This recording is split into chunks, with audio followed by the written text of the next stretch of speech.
Hello everyone, welcome back. Merry Christmas, Happy Holidays, or whatever else everyone out there is celebrating. Welcome back to my channel, Herpetoculture, and I'm Ronald Damp. Well, today I'm going to be doing my second video of virtues. This will be my second virtue video. And today we're going to be talking about patience and why I practice patience with herpetoculture and keeping and breeding of reptiles and amphibians. So stay tuned. But before we jump into that, first thing you guys need to do is hit that subscribe button, like my video if you're enjoying what you're seeing on this video, and comment, and also don't forget to hit that notification bell so you guys know when I upload videos in the future. All right, let's get into it.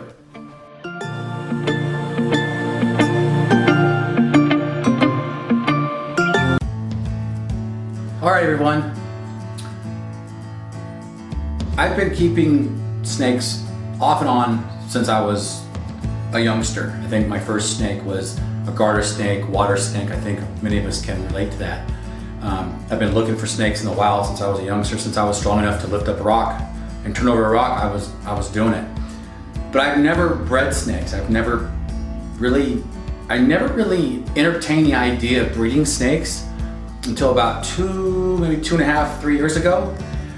But I really didn't have the means to do so until about a year ago. And this is when I had to decide which snake I was going to breed and not just try to jump into a whole bunch, because some very experienced people in the herpetoculture world have told me, don't spread yourself too thin. Find something that you're passionate about and stick with it and focus on that. So that's what I did. So that's why I'm into Brazilian rainbow boas.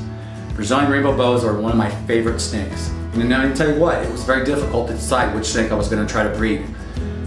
But the Brazilian rainbow boa has always been one of my favorites. It's always something that I've always gravitated towards. And it's not something that I know. Let me back up for a second. Let me rephrase this. Someone also told me, don't do it for the money. Don't breed snakes for the money. Do it for the passion. Do it because you love the animal, not because you think this certain species of snake is gonna make you a whole bunch of money.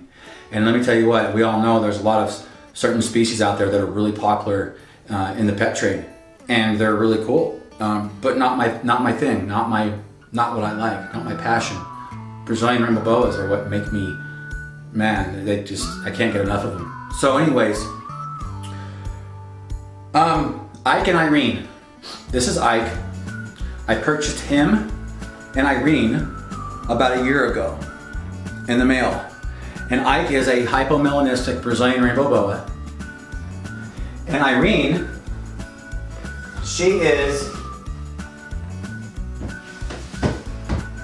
Irene is a pearl phase Brazilian rainbow boa. Let me get her out for you so you can see her.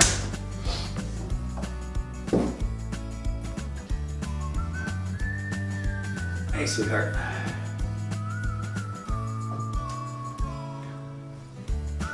A pearl phase. And of course, the whole idea behind these two were to breed them. I think that the hypo gene and the pearl phase, if them together, would make a beautiful, beautiful combination. Anyways, patience. We're talking about patience, right? Ike and Irene fell ill with respiratory infections, and it was a long and frustrating process of different medications and just beat myself up with, am I keeping them in the right environment and different setups and different substrates and different everything. And it was quite the learning process. And my hopes and dreams of breeding these two fell by the wayside. And it was very frustrating because Ike theoretically is old enough to be able to produce. According to some, males can breed at the age of 18 months and approximately 3 foot, which he's a little older than 18 months and he's of 3 foot length. And Irene here is probably on the cusp of bearing young. But it didn't happen for me. And it was frustrating because, man, I missed the breeding season for these two, and I'm missing it again this year because of Irene. Irene got better with her respiratory infection a couple months ago. Completely good. She's healthy as can be, and I'm so grateful for that. And Ike is just finished his treatment, and his prognosis looks really good also. And I can just only hope and pray that it stays that way. But the last thing I want to do is introduce Ike into her cage and put the animals under stress and possibly have that respiratory infection reoccur. And this is where patience comes in. My ambitious side tells me, "Oh, get them in there, do it," because I'm already started to cool the females down. I've been doing nighttime drops in their temperature, down to 75 degrees. It was a gradual drop, and now I'm down to 75, and then back up during the day. So I'm trying to induce follicle growth in the females. So it didn't happen with Ike and Irene. So I had to just really accept that and think more about the animal and get their health up to par. So that's my patience lesson number one. So here's the story of Janine.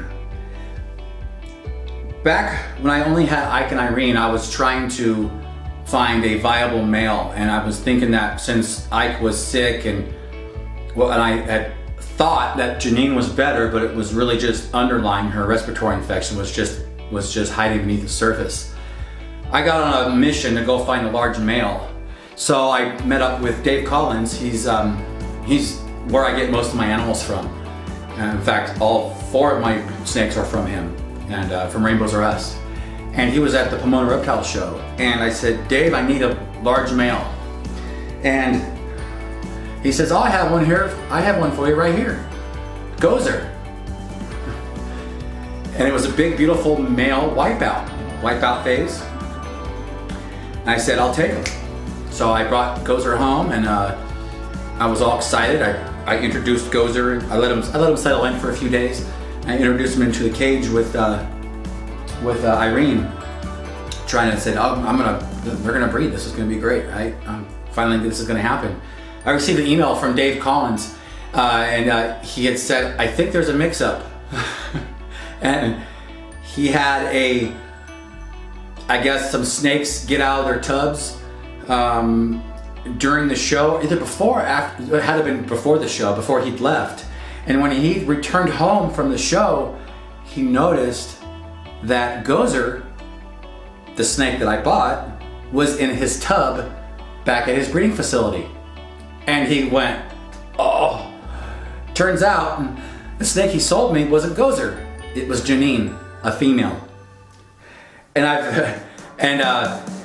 he was like, "Man, what can we do?" I said, "Don't worry about it. I'll just keep her. I'll just hang on to her. She's a great snake. I love her, and she's good looking and everything else." So here's another, I guess you'd call it God slap right in the face. Me trying to push the issue here with getting my snakes to breed, and I'm doing it within not even a year.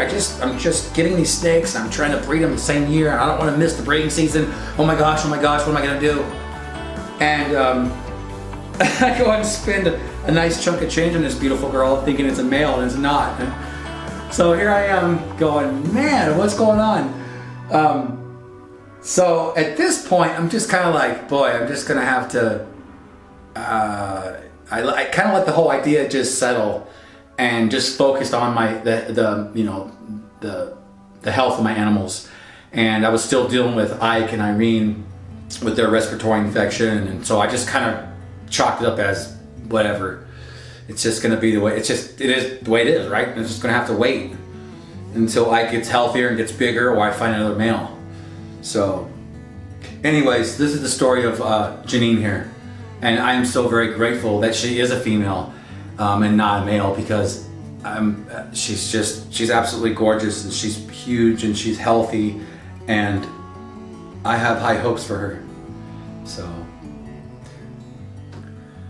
all right, everyone. So here's the last, I guess, lesson of patience. So now that I realize that Janine, or Gozer is not Gozer, she's Janine, and I have two large females that are pretty much at breedable size. I'm like, I need a male, because Ike's just like I said, I don't want to stress him out anymore. I don't think he's quite ready yet, from what I've read and what people have told me, and so I need a male. So here I go again with, I need to get a male. I need to get a male, and I find Tick here, and he's a wild-caught specimen. And I wasn't patient. I should have thought this through a little more. Because when Tick arrived, he's a wild-caught. He had a couple ticks on him, hence the name Tick, and some mites, which I treated, and he was parasite-free, and he was pretty skinny, skinnier than he is now, and just not in good shape, really. He's just he's a wild-caught snake, as some are pretty, you know, they're pretty, they look like they live in the wild. And so I was thinking to myself, man, I should have waited and got a captive bred male and been a little more patient, and I probably could have, I probably would have had a better chance of putting him in with cage with Janine to breed. Now, hope's not all gone yet. I still have a chance, because it's just not even January yet, and as soon as January, mid-January, I may wait till February to introduce them, because the weather will be a little warmer, and it might be better. I might go a month more of cool down, although I may introduce them during the cool down, the last month of cool down too. So I don't know yet. These are all things that I'm learning, and and I have to keep in mind though that if it doesn't happen this year, I need to be patient, because I'm just learning. I've never bred snakes before, and I can't get impatient. And don't get me wrong, I don't regret buying this little guy. He's been so rewarding to be able to nurse him back to health, to get him up to, get him almost up to weight. He's handleable now. He used to bite me. Now he's still pretty timid though. He's still pretty timid. If I make really sudden moves around him, he'll bite me. But as you see, I'm just holding him really secure, being like a tree, and he's hanging out, doing his thing. So he's kind of like my third lesson of patience. When I first got him, I was like, oh my gosh, why didn't I wait? Why didn't I just wait a month or two more? Browse kingsnakes.com. There's always snakes on there for sale, larger males, and I didn't do it. I just jumped on the opportunity with another company and bought him. But like I said, no regrets, because he's taught me so much, and he is a wonderful snake, and I think he's going to do his job here soon for me. So anyways, and also guys, I miscounted. I have another snake. I have Mona, but she's the small female. So she didn't really kind of fit into this discussion today, but I have 1, 2, 3, 4, 5 Brazilians, and then I have 2 speckled king snakes. So anyways, that is my kind of virtue video advice for you today. Patience, and how it can help everyone when they breed, keep, or just in general herpetoculture itself. So thank you guys for watching. Remember, if you like this video, subscribe to my channel, like this video, and comment. I really, really appreciate the support. And thank you for all my current subscribers for hanging in there with me, and all my new subscribers. And also guys, I want to let you know, I start uploading videos every Friday. Every Friday I will produce a video. So once a week I will upload a video on something has to do with herpetoculture. Guys, thank you so much. You guys have a great day, and I will see you next time.